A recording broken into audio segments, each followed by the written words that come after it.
jurnalis, hari ini saya berjumpa dengan Pak Usman.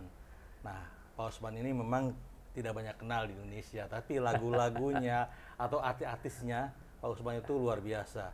Mungkin yang belakangan ini populer adalah lagu Tiara. Betul Pak Usman ya? Benar.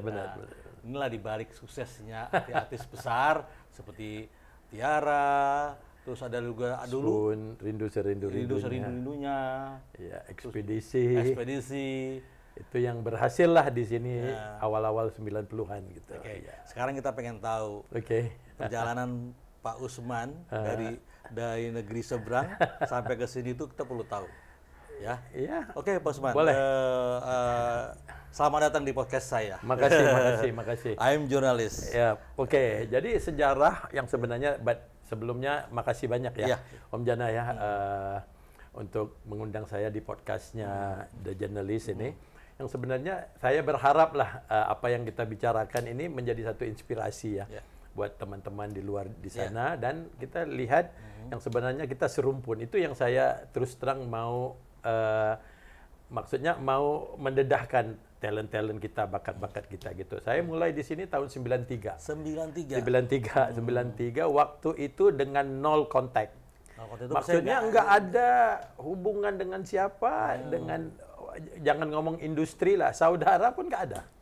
Apa yang membuat Pak Usman sampai sini? Enggak, saya lihat gini, dari katalog perusahaan itu kan kita perusahaan dari tahun 72, dan terus terang kebanyakan itu artis-artis dari Indonesia itu semuanya 90%, hampir 90% itu di tangan kita untuk dibawa ke Malaysia, Singapura, Brunei.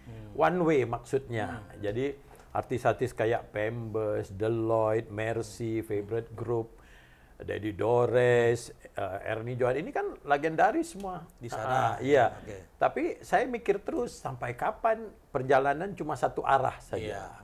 Dan itu membuat saya berpikiran tapi mau masuk ke Indonesia itu bahan apa gitu. Jadi saya mengambil kesempatan dan tekad itu 93 udah bismillah jalan saja. Dan berharap mencari kenalan. Ya, saya hampir 6 bulan 7 bulan itu no business. Cuma mau kenal, mau tahu. Waktu itu saya tinggal di Jayakarta Tower karena label-label rekaman semua diglodok dulu. Iya, betul, glodok ya. Karena diglodok.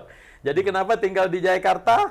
Itu jalan dari kamar hotel bisa lihat tuh, oh ini kantornya siapa gitu. Jadi saya mau kenalan banyak. Nah, alhamdulillah ada yang diterima, ada yang biasa-biasa, tapi alhamdulillah welcoming banget gitu. Tapi no business, silaturahmi aja kenal-kenal gitu. Jadi waktu itu memang modal nekat aja ya? Iya, nekat saja. Bismillah lah pegangannya. Waktu itu yang dibawa Pak Usman apa ke Indonesia tuh apa ya? Iya, yang sebenarnya saya mencari ide awalnya itu ada beberapa pemikiran saya, bisa nggak artis-artis Indonesia boleh jadi menyanyikan lagu-lagu karya cipta Malaysia untuk pasaran Malaysia dan berharap bisa dikembalikan ke sini. Itu antara satu yang saya berpikiran.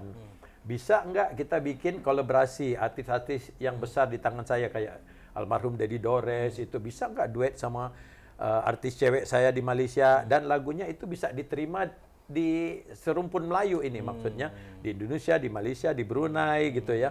Itu beberapa tapi nggak ada yang pas. Yang pertama kali Pak Usman ke Indonesia dikenalin ke saya. Pertama kali siapa yang kenalin ke? Waktu itu dikenalin oleh satu teman itu saya lupa namanya ke almarhum Denny Sabri. Awal-awal itu. Iya. Ke Bandung dong berarti. Iya, tapi ketemunya di Jakarta sebelum saya gitu. Jadi dari situ bisa kan saya tahu profilnya almarhum ini ya Denny Sabri. Waduh.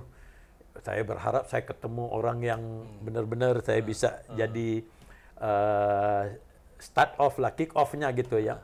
Jadi ngomong, oh, Mas Denny, ini kalau saya mau rakam Niki Astria itu gimana dealnya? Pak Denny Sabri dulu talent memang talent scouting dia memang bukan nge-label dia bukan tapi kerjasamanya banyak sama label tapi karena artis-artis itu banyak dia yang ketemu waktu itu maaf setahu saya anak-anak Bandung nih yang jadi artis besar-besar waktu itu apa-apa kiblatnya kayak ke Bandung saja gitu. Kalau nggak salah dulu Denny Sabri itu almarhum ya Nike Ardila juga, Niki Adila, Asria. Niki Asria. Semua hampir semua ya, Mel Sandi ya. Iya, betul, Mel Sandi.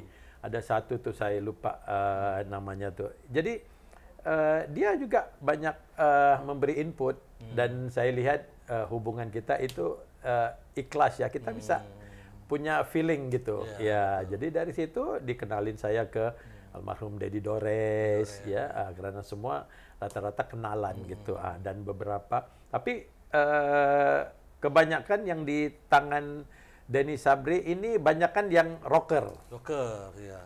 Selorok dulu ya. Iya. Selorok ya. Rocker. Jadi dari situ juga mulai kenal, dan alhamdulillah juga saya juga banyak berterima kasih kepada yang saya anggap saudara itu, walaupun nggak ada hubungan ya. Ada seseorang family itu yang mengangkat kita kayak family.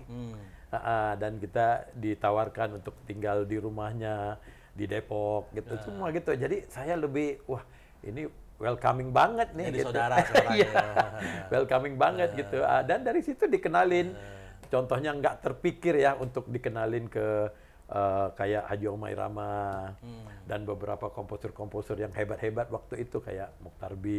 Ini semua lagu-lagunya saya dibesarkan dengan lagu-lagu kayak ciptaan mereka, kayak Rintu Harahap, Barjo Van Houten, tapi nggak terpikir satu hari bisa ketemu mereka gitu.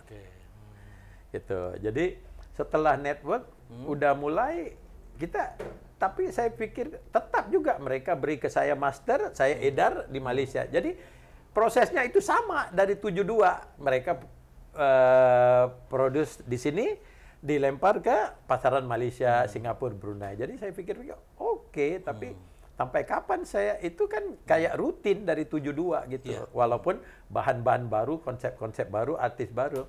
Tapi saya tetap enggak, saya mau coba ke pasaran di sini. Jadi setelah saya hitung-hitung, wah di sini saya banyak teman-teman di agency, advertising. Oh Pak Usman, kalau di sini kita bisa pegang satu produk itu, kalau dulu kan kaset ya. Satu album itu kalau untuk TV, untuk ini semua kira-kira hampir 300 juta. Waduh, ini kapan mau tertutup nih? Saya terpikir, boleh nggak saya mau coba cari pasaran Melayu. Nah, Melayu ya? Melayu. Nggak apa-apa, bukan seluruh Indonesia, nggak apa-apa. Boleh jadi di Pekanbaru kok, di Medan kok, di Kepri kok. Saya mau coba. Kenapa itu? Karena saya pikir kalau saya mau lihat lagu-lagu yang saya mau lemparkan ke sini diterima oleh masyarakat Indonesia seluruhnya, itu saya pikir wah itu tahu kapan. Jadi udah saya segmenkan, udah cari yang Melayu, boleh jadi yang di pinggir-pinggir, di Kepri, di Medan, di Pekanbaru, karena bahasanya itu lebih ke Melayu dan memang ada sejarahnya. Udah, saya ngomong nggak apa-apa, pasaran itu dulu kita target. Dari situ saya mula, kebetulan juga kita label di Malaysia itu antara label indie ya, yang punya produk-produk slow rock Malaysia itu kita bisa fight sama major label. Walau kita indie ya istilahnya. Dulu indie ya. Benar-benar indie, tapi jiwa kita international walaupun label indie gitu ya. Jadi major label keluar slow rock search, saya pun bisa keluar kumpulan BPR. Dan radio-radio di sana banyak, saya bukan ngomong apa, boleh jadi hubungan. Dan saya terus terang selalu, saya ini jiwa saya lokal. Lokal, oke. Selain daripada Melayu, jiwa lokal. Jadi di sana radio-radio banyak saya ngomong, kita harus support lokal gitu. Apa-apa pun kita mau lihat indie itu jadi besar. Jadi dengan ide-ide begitu, saya coba satu album dulu. Kalau nggak silap saya, kumpulan Fahrenheit, lagu Kasih Orang Muda. Itu pertama kali? Pertama kali. Di Indonesia? Iya, resmi ya. Resmi waktu ya? itu saya kerjasama, kalau nggak silap saya, sama Blackboard. Blackboard. Taiwan waktu, ya. Kantornya di Pluit lah. Di Pluit, oke. Iya. Jadi mereka bagus. Pak Usman, kalau mau masuk ke sini, video klipnya yang apa diproduce di Malaysia itu standarnya kurang. Jadi kita harus ganti dengan video klip yang lebih bagus, harus produce di sini. Udah, kita waktu itu kita rekam di Bandung. Di Bandung. Video klip. Hasilnya Maaf, benar. Bagus. Kita lihat perbedaan video klip Malaysia sama video lagu sama. Iya. Beda. Beda ya. Nah, jadi Itu tahun berapa itu? Itu 94. 94-nya seperti bagus seperti itu ya? Iya. Tapi ternyata nggak jalan, nggak kelalu lah. Nah, tapi kita ngomong udah. Kebetulan di Malaysia waktu saya edar di sini Fahrenheit 93 kalau nggak silap saya, kita punya satu band kampung lah, kan Melayu, Spoon, lagunya gila-gilaan di Malaysia. Spoon ya? Spoon ya. Judul lagunya Rindu Serindu-Rindunya. Nah, itu pasti ada yang tahu juga. Sama juga waktu itu saya kerjasama sama Blackboard, ya. Kita edar. Tapi waktu feelingnya itu dari tim Blackboard itu pun positif. Wah, Pak Osman ini bisa nih kira-kira nih lebih kuat daripada Fahrenheit gitu. Wah, kita positif. Sama juga dengan video klipnya. Kita waktu ini pengalaman buat saya ya, dan satu pelajaran. Waktu press konferensinya di sini itu pertama kali kita bikin, karena Fahrenheit kita nggak bikin press konferensi ya. Ini kita bikin di Jazz Club, saya lupa di mana. Itu pertama kali saya bawa anak-anak Spoon, saya sendiri di tengah, produser dari Blackboard ada, dan media. Itu pertama kali ketemu. Wah, itu bisa eye opener buat saya, itu kaget tuh saya tuh. Karena kan kita di Malaysia itu sering sama media Malaysia itu istilahnya kalau press conference itu kayak teman-teman, persoalan pertanyaan semua baik-baik, sopan ya. Ya, semua thumbs up. Melayu lah istilah. Harus jaga bahasa gitu semua ya. Tapi di sini satu kaget saya, ada beberapa media itu dengan merokok, dengan cara duduknya itu.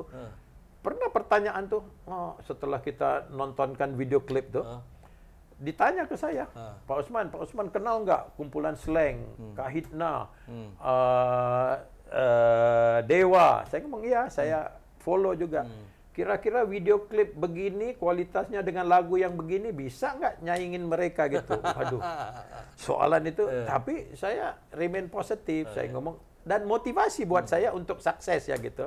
Saya ngomong ya, jawaban saya simple, kalau rezeki anak-anak di sini, kita syukurlah gitu.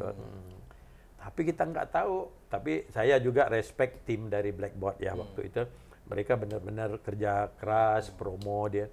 Itu hasilnya tuh gila tuh. Saya ingat waktu itu kaset tuh hampir 1 juta kopi. Hampir 1 juta kopi.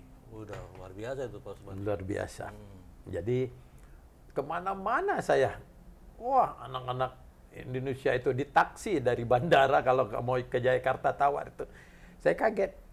Sampai saya tanya supir taksi, Pak, ini radio atau kaset? Enggak, kaset. Dari bandara ke sini lagu itu saya diulang. Iya. Dari rumah saya berpikiran, wah, ini kita nggak bisa gunakan video klip yang begini. Jadi kita bicara sama Blackboard setuju, kita bikin video klip yang baru.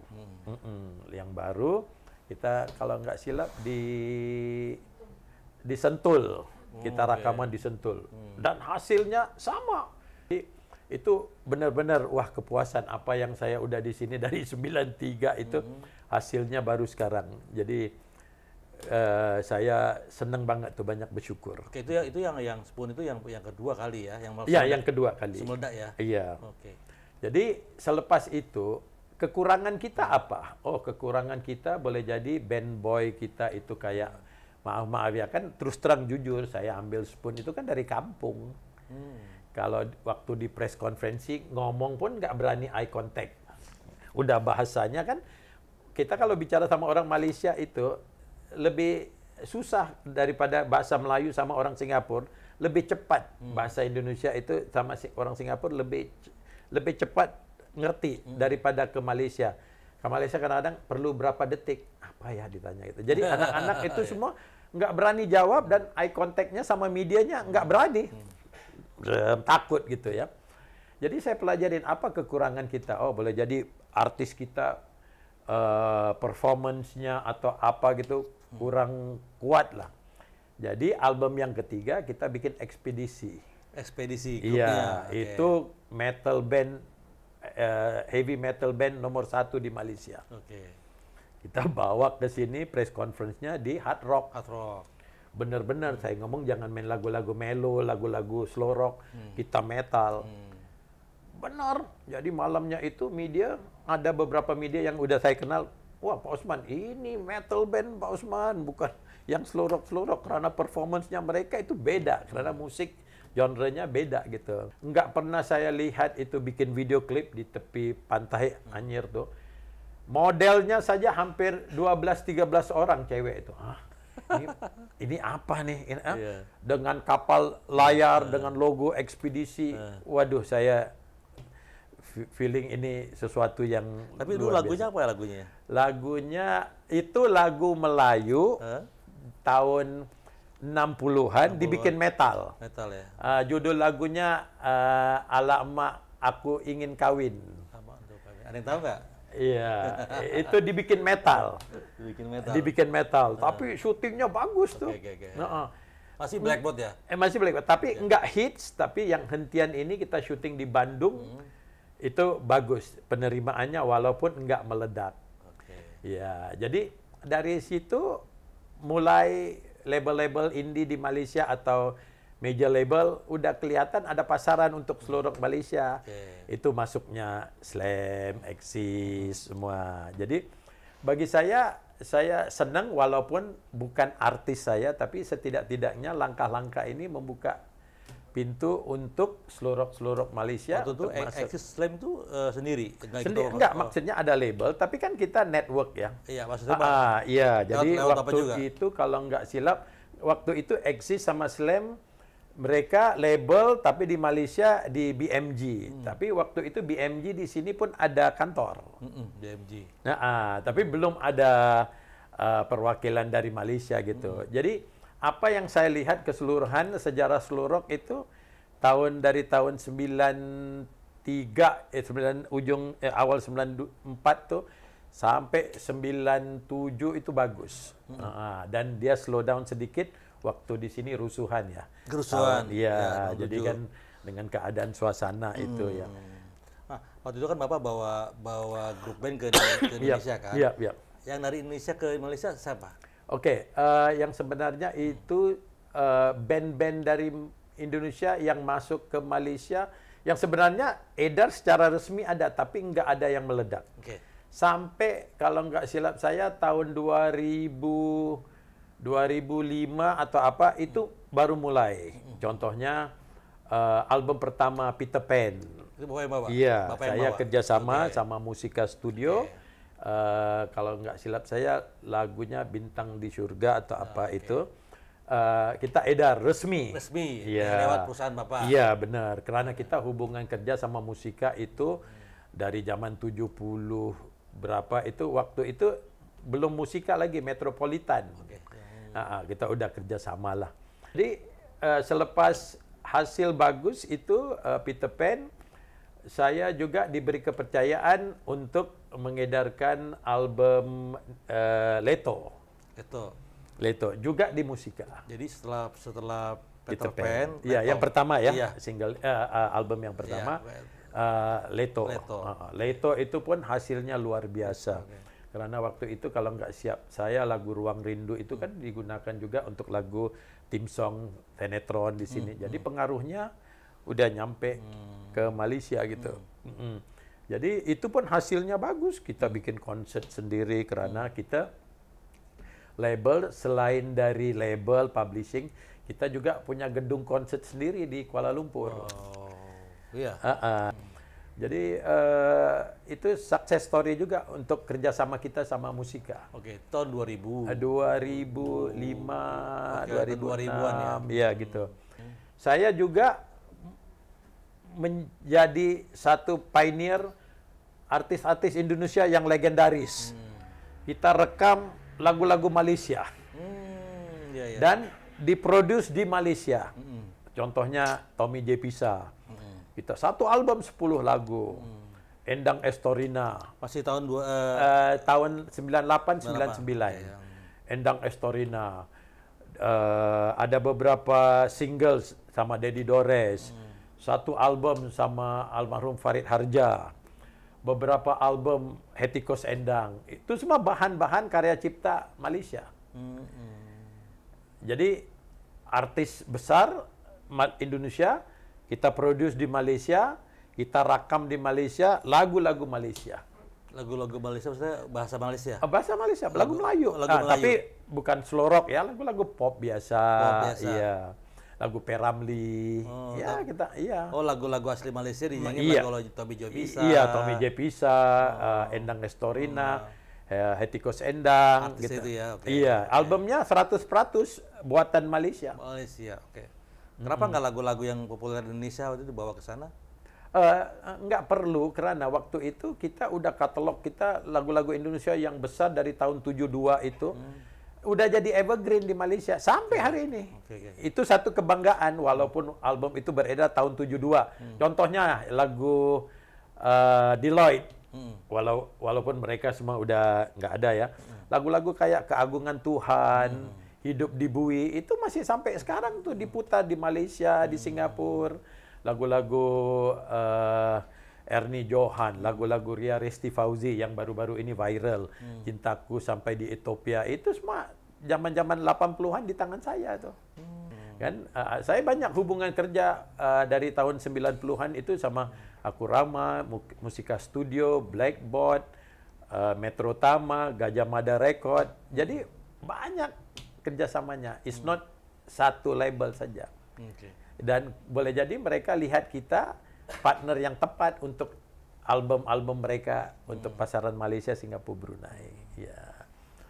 Jadi hubungan perusahaan saya itu sama Indonesia itu dari arti hubungan sama artis, sama komposer, sama produser itu dekat banget. Yang jadi pertanyaan saya itu, kenapa Pak Usman itu kok gitu loh ada feeling atau ada sasarannya ke Indonesia gitu untuk berbisnis gitu, Pak?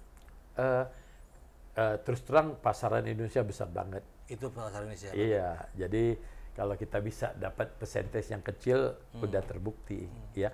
Contohnya kalau di Malaysia tuh penduduknya berapa? 30 juta. Tapi orang Melayu boleh jadi cuma 16 juta contohnya. Tapi di Indonesia itu bisa waktu itu berapa? 300 juta penduduknya. Benar nggak? Kalau kita dapat satu persentase yang kecil udah, maka itu saya nggak terlalu ambisi untuk ambil seluruh pasaran. Saya bikin keputusan akhirnya untuk saya langsung gerak, udah pasaran-pasaran Melayu. Kita oke. Tadi kan Bapak jelaskan pertama kali itu kenal sama Denny Sabri, almarhum ya? Iya, almarhum Denny Sabri. Ya. Itu apa produknya dari Denny Sabri itu? Waktu itu saya ada beberapa lagu Malaysia yang udah pernah direkam, tapi lagunya bagus, kita yakin, tapi dinyanyikan oleh artis saya itu nggak berhasil gitu, tapi bahannya bagus. Bahan dari sini? Iya, enggak dari karya cipta Malaysia. Malaysia. Jadi saya pikir, wah kalau saya bisa kontrak Nicky Astria contohnya, wah bisa nggak saya ada, boleh jadi, kan dulu kaset ya, 5 lagu Malaysia, 5 lagu Indonesia istilahnya gitu. Maka itu kenal-kenal juga sama almarhum Dedi Dores, kalau jadi minta lagu, maksudnya nyumbang lagu lah gitu ya, gitu. Jadi itu, tapi ternyata mahal dengan kosnya. Tapi waktu itu kita respect, memang Nicky Astria sedang besar, booming. Booming ya. Iya, jadi kita wah nggak terjangkau nih. Ya, selain Denny Sabri, musisi yang dikenal Bapak apa loh? Kalau musisi rame, karena kadang-kadang ada beberapa album-album Malaysia itu saya produksi di sini. Kalau dulu di Pro Studio, di Gajah Mada Studio, kalau di Gajah Mada Studio di Taman Mini itu, kalau dangdut semua saya bikin di situ. Kenal sama ownernya, itu banyak support saya juga. Jadi udah, kita kan dangdut kita perlu kadang-kadang seruling gitu kan. Di Malaysia kan program saja, mau cari pemain seruling, gendang itu susah. Kan? Jadi kita rekaman basic music di Malaysia, tapi isi-isian lain di Indonesia. Sebenarnya dulu dari peralihan ya, kalau dulu soneta semua itu kayak orkes Melayu ya. Kalau zaman-zaman itu, selepas itu ke dangdut, lagu-lagu Elvis Sukarsih, semua tuh dangdut itu berhasil. Ona Sutra, Imam S. Arifin, bagus tuh. selain dari orang-orang Indonesia yang berada di Malaysia, Oke. tapi orang-orang Malaysia. Kenapa saya ngomong gini? Kadang-kadang saya kosong-kosong tuh suka ikut teman ke pub dangdut gitu. Mereka putar lagu-lagu Indonesia. Tapi itu tahun-tahun 80-an ya. Oke. Masuk tahun 93 itu udah disco dangdut. Sekarang tuh Komposer-komposer atau arranger kayak Jeffrey Bule itu semua hasil-hasilnya bagus di Malaysia itu. Kayak artis-artis kayak Mary Andani, siapa itu lagi, banyak tuh artis-artis dangdut-dangdut yang berhasil di Malaysia itu. Kebanyakan cewek. dangdut itu siapa Pak yang Bapak bawa ke sana, yang pertama kali bawa ke Malaysia? Dangdut. Oh ya, saya banyak kerjasama dulu dengan satu label, MSC, Musik Selaras Cipta. SC. Iya, ownernya tuh Pak Akwang. Jadi kerjasamanya kita enak, jadi eksklusif. Semua produk-produk dia itu Eri Susan kok, Imam S. Arifin, Nana Mardiana, semua ke tangan saya. Ke tangan saya. Apal ya? Iya, banyak tuh. Satu bulan tuh saya bisa edar 5 album. Di sana tuh di Di Malaysia. sana. Iya. Kan udah siap, nanti dikirim, kita deal, dikirim masternya, foto covernya, udah kita cetak edar. Tapi di Malaysia plus poinnya itu setelah saya edar kaset, nanti the best saya kompilasi. Itu jualan gila-gilaan tuh. Kan Bapak kan sudah sering berhubungan dengan artis Indonesia, Iya. dengan musisi Indonesia. Iya. Nah, karena Bapak orang Malaysia, Pak Usman ya, Iya. bagaimana sih sebenarnya perbandingan antara artis Indonesia dengan Malaysia? Maksudnya pemusik atau Iya, artis? semuanya ya. Oh, keseluruhannya Iya, ya. semuanya. Anak-anak seni lah Iya, istilahnya. iya, gimana itu? Saya belajar begini.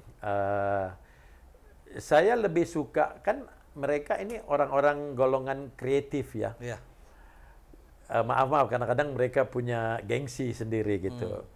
Jadi yang penting bila kita setuju untuk melakukan sesuatu, saya suka lepas-lepas gitu. Jadi mereka biar lebih easy going ya. Tapi kita juga harus kontrol karena akhir-akhirnya kan kita ini pemasaran ya. Ini investasi ya. Jadi kalau kita lepaskan total tapi akhirnya nanti nggak ada commercial value-nya pun susah buat kita untuk jualan gitu. Jadi yang penting harus mengerti kita ini untuk jualan, bukan dikasih gratis. Kita harus, saya selalu lihat ke arah komersialnya di mana. Selainnya kita kasih kebebasan, creativity, susunan musik, cara nyanyian, itu no problem. Tapi kita input kan kuping kita ini penting ya untuk jualan ya. Jadi saya sering jujur ke mereka, kadang-kadang kita harus ulang, harus ganti-ganti. Ya. Tapi keseluruhannya kerjasama sama pemusik yang di divisi manapun yang sebenarnya enak lah. Nah, enak. Yang Bapak tahu artis Indonesia yang Bapak senang siapa? Yang Bapak suka gitu, karakternya atau apanya yang kira-kira yang enjoy, yang Bapak suka siapa? Dari zaman dulu lah ya, yang kira-kira. Iya, kalau dari zaman dulu itu saya senang karakternya kayak Hetty Koes Endang. Senang saya. Baik orangnya. Simple, tapi serius banget. Oke. Kalau kerjanya. Itu yang Bapak teringat sampai Iya, sekarang ya? karena apa saya Terkesan berani? ya, terkesan Karena kita gini, karena bukan kenal tapi kerjasama. Kita duduk ngopi, bicara, ya. Jadi lebih dekat. Itu in terms of kualitas. Tapi selainnya itu, sukanya saya, kita cepat akrab ya. Kayak hubungan saya sampai hari ini sama Dewi Yul, sama Endang Estorina, sebelumnya sama Teddy Dores, udah kayak family gitu. Kayak dengan Jamal Mirdad gitu ya. Sampai sekarang ya? Sampai sekarang, maka itu saya banyak bersyukur walaupun kita udah no business ya. Sampai saya dengar juga sampai anaknya Jamal Mirdad sekolah aja Bapak yang urus Pak di sana ya. Iya, jadi lebih kepada kekeluargaan, Oke. kekeluargaan. Jadi bagi saya itu penting. Walau saya always believe nggak semestinya harus ada bisnis untuk menjaga hubungan, nggak perlu. Waktu awal-awal masuk sulit nggak Pak? Misalnya ada pelarangan apa dari pemerintah atau apa? Oh enggak, karena waktu saya tiba 93 itu kan kayak turis. Jadi nggak ada pertanyaan, oh kerja kok, apa kok. Enggak ya? Jadi bebas. Kan di sini kita bisa 30 hari kan di stempel. Jadi nggak ada pertanyaan. Nggak ada pertanyaan. Dan saya pun terus terang waktu itu memang tekad. Kalau saya bisa jadi bisnis di sini, saya mau ikut apa yang otoritasnya di sini perlukan, apa kita mau ikut. Saya itu juga berpikiran selain dari artis itu karya cipta. Saya pelajarin di Malaysia, di Singapura itu dari tahun 75 banyak lagu-lagu Indonesia direkam oleh artis Malaysia Singapura. Banyak ya. Banyak lagunya. Kan tapi waktu itu kan nggak ikut industri. Tapi setelah saya masuk ke industri dari tahun 85, pertanyaan saya ya, adakah itu lagu-lagu gimana? Ada izin atau apa gitu ya? Dan itu memberi saya satu semangat, bukan menjadi sosok seorang pahlawan atau apa, enggak. Maksudnya gimana ya, alangkah indahnya kalau lagu-lagu itu dipakai oleh orang Malaysia, direkam oleh artis Malaysia atau Singapura, kita bisa ambil haknya buat mereka. Resmi ya? Resmi. Gitu. Jadi alhamdulillah saya dikenalin ke Haji Omar, ke Fasaldat, ke Eddie Lestalu. Waktu itu banyak dangdut ya. Dikenalin semua. Alhamdulillah. Mereka percaya, saya jalankan kewajiban. Awalnya di Malaysia jadi ribut. Karena belum pernah ada tuntutan dari mana-mana publisher atau dari mana-mana pihak dari awalnya tahun 70-an. Ini Pak Osman datang mau nuntut siapa dia gitu. Oke. Tapi permulaannya tuh, waduh, mereka lihat saya kayak pro Indonesia. Wah, Pak Osman ini mau jadi pahlawan gitu ya, pahlawan Melayu dari Indonesia. Karena mereka nggak pernah dituntut, mau rakam saja. Dan label-label itu jualan sana ya? Jualan, edar. Gitu. Banyak lagu-lagu Indonesia itu direkam kembali oleh artis Malaysia. Dan nggak ada tuntutan, nggak ada apa-apa ya? Nggak ada. Jangan ngomong ugutan, nggak ada tuntutan. Jadi saya berpikiran waktu saya ketemu di sini 94, 95, komposer-komposer, bukan keluhan. Mereka pun maaf ya, udahlah itu bukan rezeki mereka. Tapi saya percaya kita harus jalankan sesuatu yang kamu bisa dapat hak kamu gitu. Walaupun di luar Indonesia, wilayah Indonesia. Saya kalau diberi mandat, saya akan jadi mata dan kuping kamu. Saya mulai dapat itu 15 orang waktu itu komposer ya. Pulang ke Malaysia, udah kontrak, kita kirim semua label. Mengatakan yang lagu-lagu karya cipta komposer ini semua, kita diberi mandat untuk tuntut. Ribut di Malaysia. Nggak pernah kan ada tuntutan sesuatu. Ada yang nggak mau bayar, oh ini bullshit lah, ini itu. Saya ngomong, nggak, kita kan mau pakai kepunyaan orang itu, satu, orang Melayu harus minta izin dulu. Kita jangan ngomong uang dulu, izin. Telepon kok, surat kok, benar. Tapi kalian nggak rakam, itu nggak apa-apa. Kadang-kadang nggak tercatat nama yang betul. Itu saya kecewa banget. Itulah yang jadi... Itu kan aset komposer, kebanggaan komposer. Lagunya, contohnya lagu siapa, Ismail Marzuki. Oh, namanya asal bisa tulis apalah namanya gitu. Sampai begitu ya Pak ya? Sampai begitu. Ada yang NN. Nah tuh, NN. Gila tuh maksudnya ya. Jadi saya ngomong enggak lah, ini harus diperbetulkan, dan kebetulan saya ada kenalan dan punya mandat, diberi kuasa untuk menjaga. Saya membetulkan. Ada yang hampir, saya ditarik ke pengadilan, semua gitu. Hampir-hampir. Butuh waktu lama itu? Iya. Kan, berapa lama untuk benerin itu Pak? Gimana? Berapa lama? Perlu 2-3 tahun untuk memberi satu gambaran yang jelas, yang sebenarnya mau pakai lagu silakan, tapi minta izin. Izin, oke. Kan? Jadi minta izin itu. Dan yang paling penting sekali catatan tuh nama menghargai karya cipta. Jangan asal-asal gitu. Itu nggak apa, ada yang diganti. Waduh, saya pikir ini nggak fair dong. Jadi, dan alhamdulillah setelah saya melakukan sesuatu yang saya pikir positif buat komposer-komposer di sini, otomatis komposer semua datang. Pak Usman, tolonglah dijaga lagu saya. Sampai hari ini, alhamdulillah kita antara publisher yang paling besar menguruskan karya cipta Indonesia, termasuk karya cipta Ismail Marzuki. Bapak punya berapa katalog berarti? Banyak?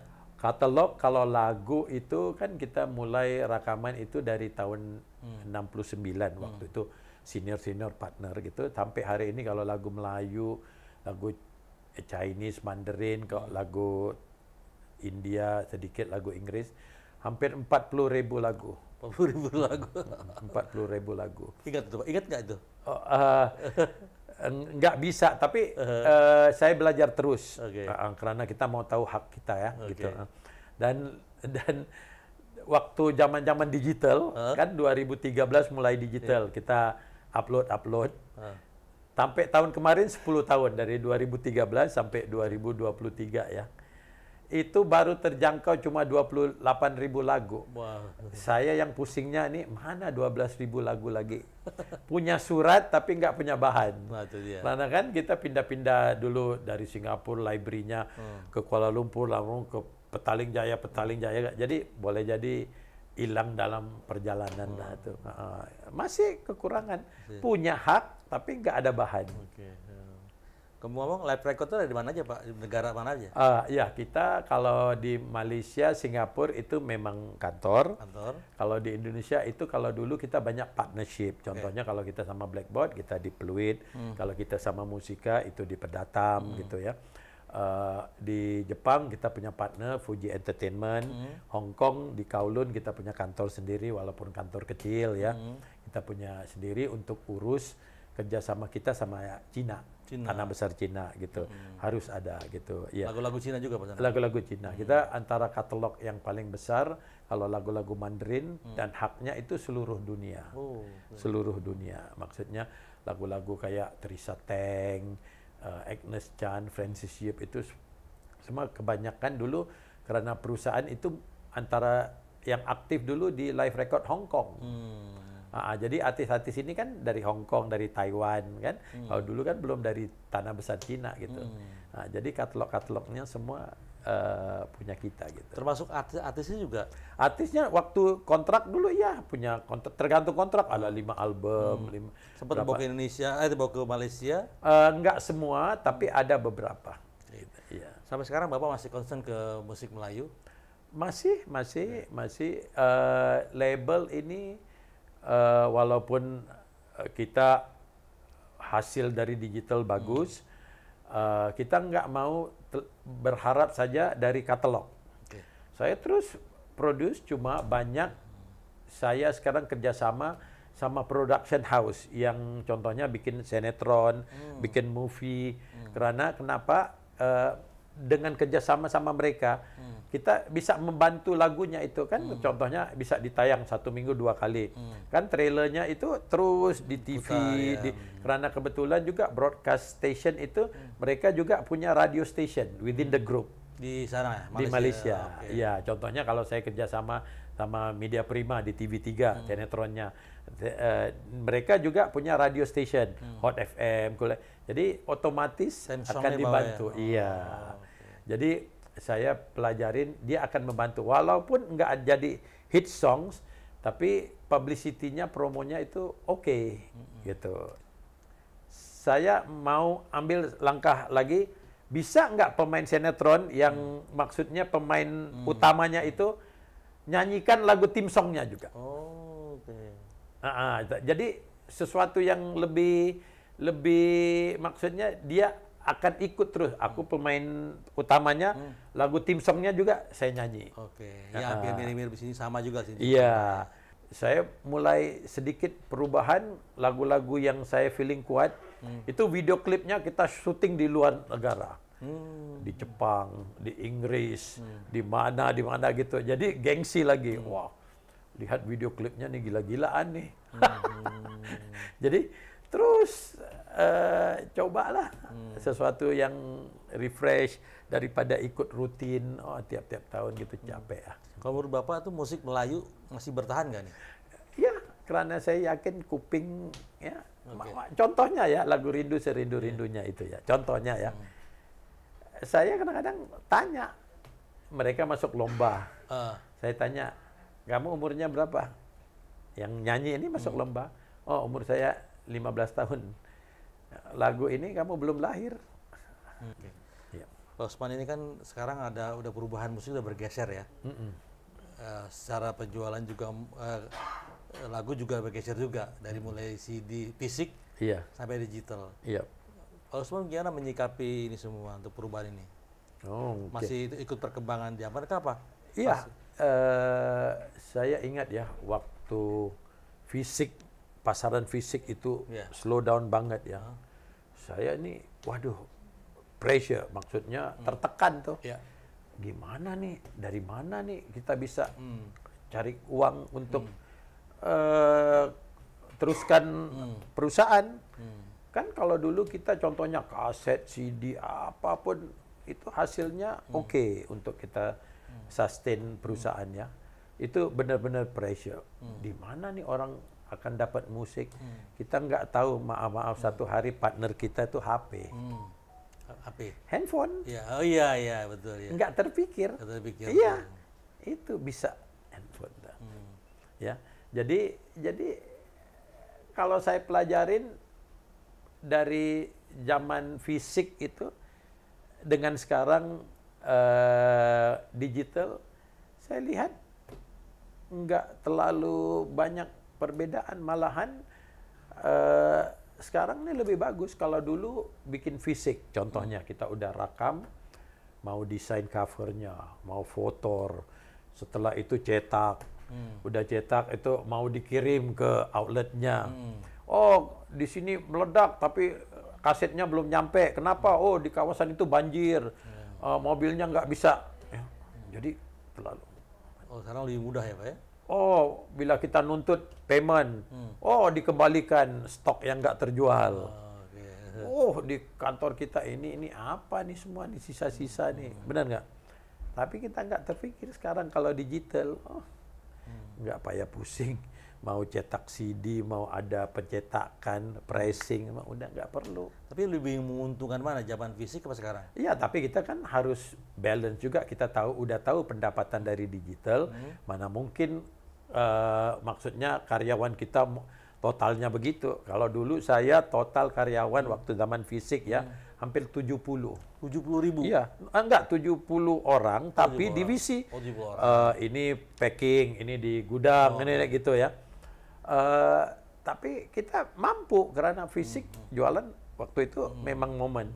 Tapi sekarang dengan penghasilan digital, saya terus terang sekarang cuma 14 orang saja. Dan saya dengan umur saya yang 62 tahun ini, saya suka nggak suka harus belajar digital. Walaupun nggak mendalam, tapi the basic business tuh harus tahu. Sekarang nih ya Pak ya, udah mulai harus iya. Dan saya sendiri terlalu fokus di digital ya. Maka itu alhamdulillah kalau keseluruhan industri di Malaysia itu yang ada plus minus kira-kira 400 indie, keseluruhan pasaran itu minus major ya.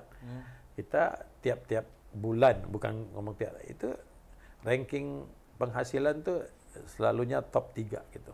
Di Indonesia? Di Malaysia. Iya. Semua ini Bapak rangkul semua? Iya. Kita jadikan satu label. Label. Waktu kita bicara sama digital streaming atau platform, kita jadi gede. Jadi Bapak pusatnya di Malaysia apa di Singapura? Enggak, kantor besar kita memang di Malaysia. Malaysia. Kita ada kantor di Singapura, dan kebetulan saya orang Singapura. Kan orang Singapura. Dan secara pribadi memang suka di Singapura. Tapi ke Singapura ke KL kan kayak Jakarta Bandung aja, no problem. Iya. Jalan highway-nya, jalan tolnya semua bagus-bagus. Bagus-bagus semua ya. Iya. Karakter orang Melayu sama ya Pak ya? Indonesia, Singapura, Malaysia sama ya? Ya. Seleranya juga sama, selera Iya, lagunya saya juga. banyak. Saya banyak kalau ada waktu dulu, kan karena kita di Singapura, posisi kita di Singapura ya. Saya suka ke Kepri, saya suka ke Batam, saya suka ke Tanjung Pinang, saya suka jalan ke belakang Padang, gitu. Suka. Jadi kalau ke mall itu, waktu zaman fisik itu ya kita belajar, marah tapi senang. Marah tuh Dibajak gitu ya. yang dibajak semua itu 80% produk Malaysia. Marah. Iya. Tapi senang kita bisa diterima. Maksudnya lagu-lagu kita, karya cipta kita itu. Saya jalan tuh, suka tuh kalau nggak ada apa-apa weekend, udah jalan. Kan dari Singapura itu cuma naik ferry 1 jam untuk belajar, dan kadang-kadang kita lihat di mall itu ada lomba, suka nunggu. Nggak ada kaitan apa-apa, suka lihat. Nanti kalau 10 orang itu bisa 4-5 orang nyanyi lagu-lagu Malaysia itu. Waktu itu lagu apa Pak yang sering dinyanyikan? Sama lagu-lagu slow rock kalau anak-anak muda ya. Kalau yang senior-senior itu lagu-lagu nostalgia gitu. Itu senang. Senang ya? Walaupun secara bisnis. Walaupun radio-radio waktu itu di pulau-pulau itu nggak putar. Itu saya kadang-kadang berpikiran gimana mereka bisa tahu. Ya itu adalah kekuatan lagu. Iya. Ya, pasti ada jalannya. Pasti ada salurannya yang mereka bisa dapat. Terus sekarang live record itu punya siapa artis Pak? Di Malaysia siapa aja Pak? Oke, kalau di Malaysia udah selepas COVID ini banyak artis-artis udah nggak kayak kontrak 5 album, udah nggak. Per single. Per single. Jadi maka itu saya juga ngambil kesimpulan yang sama karena kita mau jujur juga sama artis itu. Udah kita kontrak 1 option 1. Contohnya, kalau yang 1 ini berhasil kita terusin yang kedua. Kalau kita lihat potensinya bagus, walaupun kurang hasilnya, kita pun bisa yang kedua. Tapi kalau ternyata kita feeling ini wah untuk investasi yang kedua itu berat, udah kita lepas.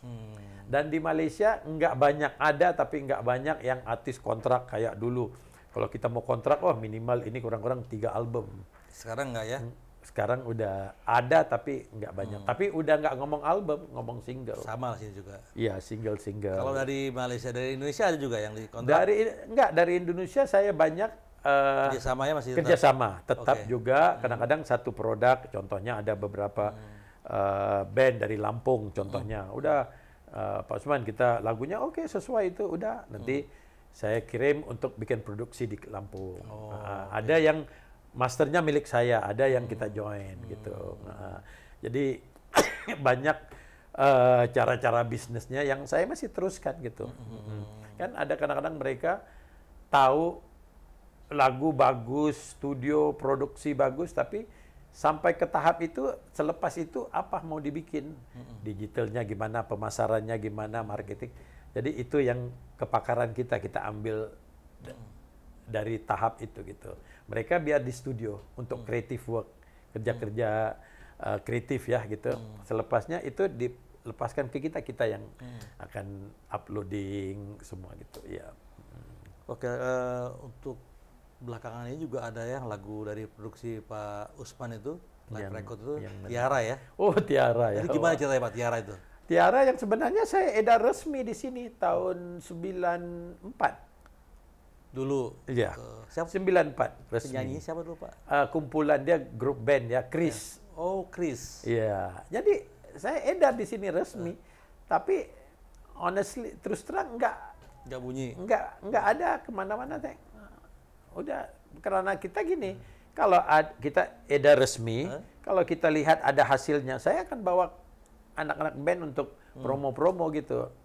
Tapi nunggu nggak ada, sampai lupa. Ini terus terang nih. Sekarang masa kumpulnya masih ada? Masih. Yang sebenarnya saya selalu jaga dan saya selalu ngomong sama tim saya.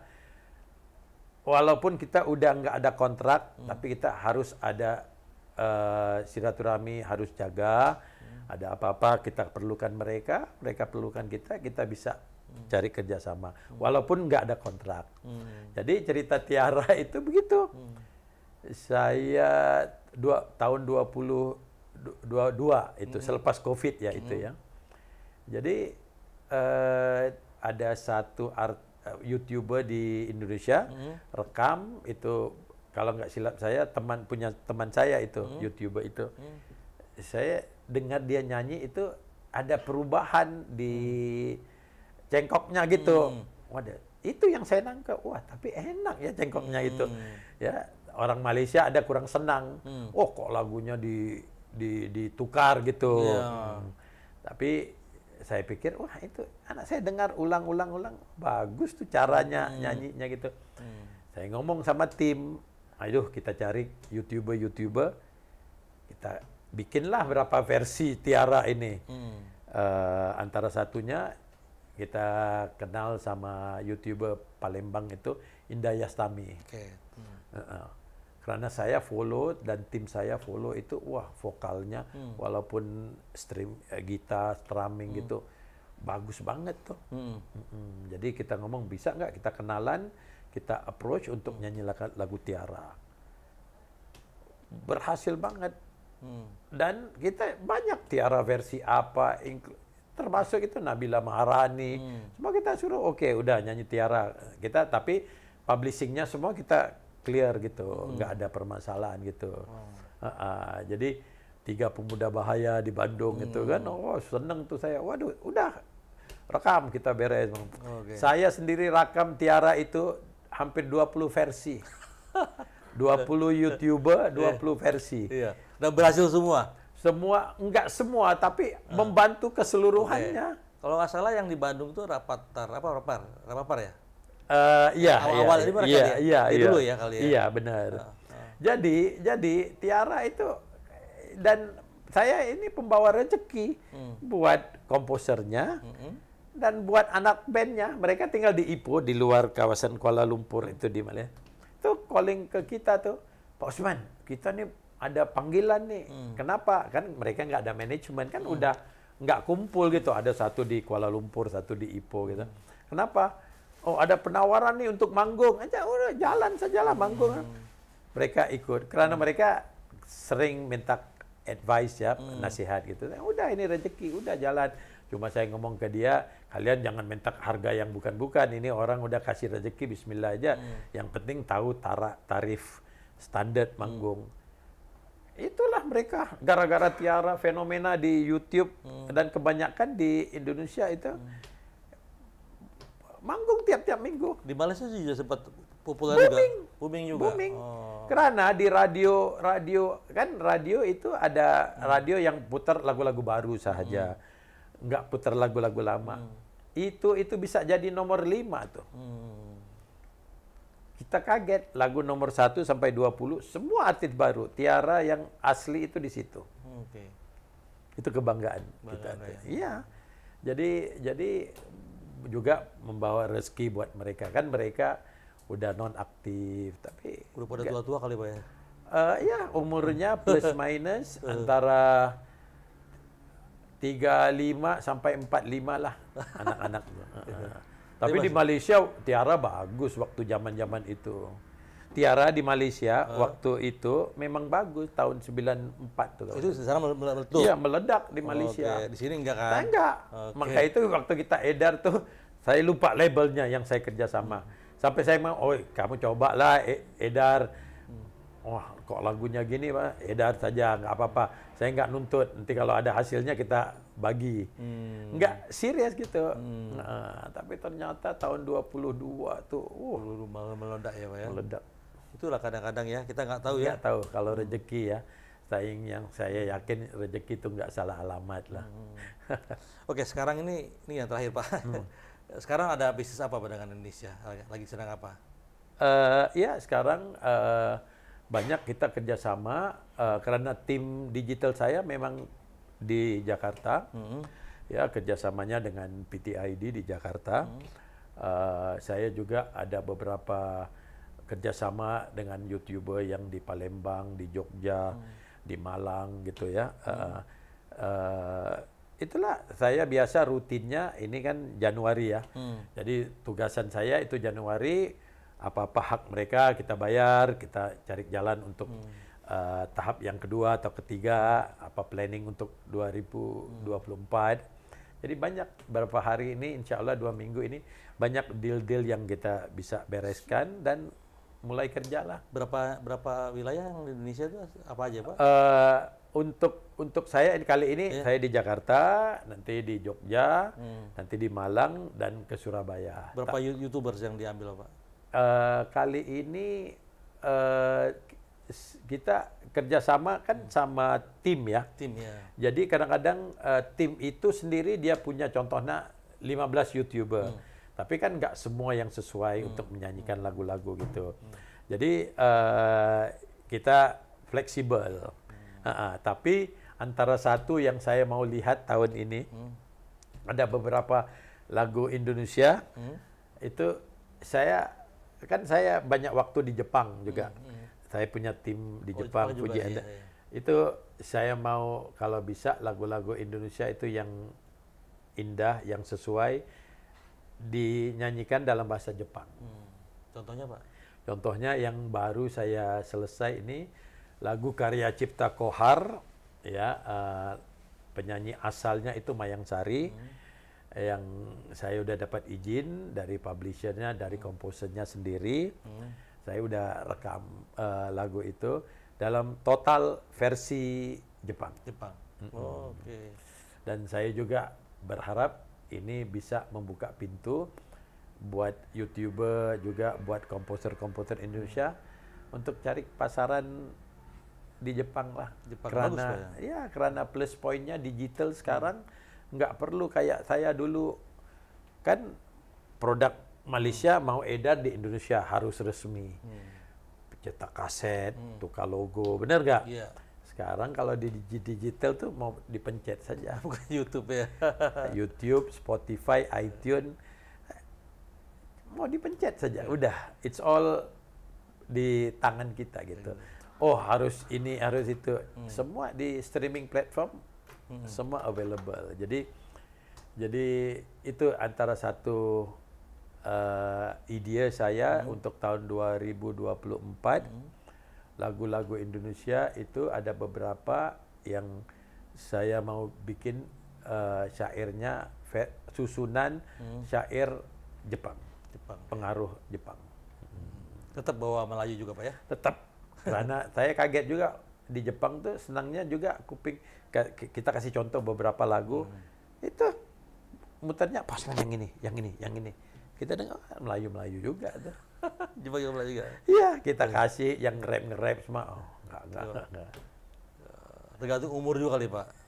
Iya, tapi yang saya rekam-rekam tuh umur-umur YouTuber Jepang itu pun antara 20 hingga 35. Masih muda ya? Iya. Melayu juga dia. Melayu. Kan kita kasih contoh ya. Iya. Oke, kamu pelajarin mana yang kamu feeling suka atau sesuai. Itu kita lihat judul-judulnya Melayu juga. Oke lah. Sahabat jurnalis sekarang sudah banyak yang dipetik oleh Pak Usman perjalanannya dari mulai tahun 90 ya, Pak? 93 ya. Sampai sekarang ini tetap bahwa komitmen Pak Usman adalah melestarikan Melayu sampai ke Jepang, Pak ya. Oke, iya.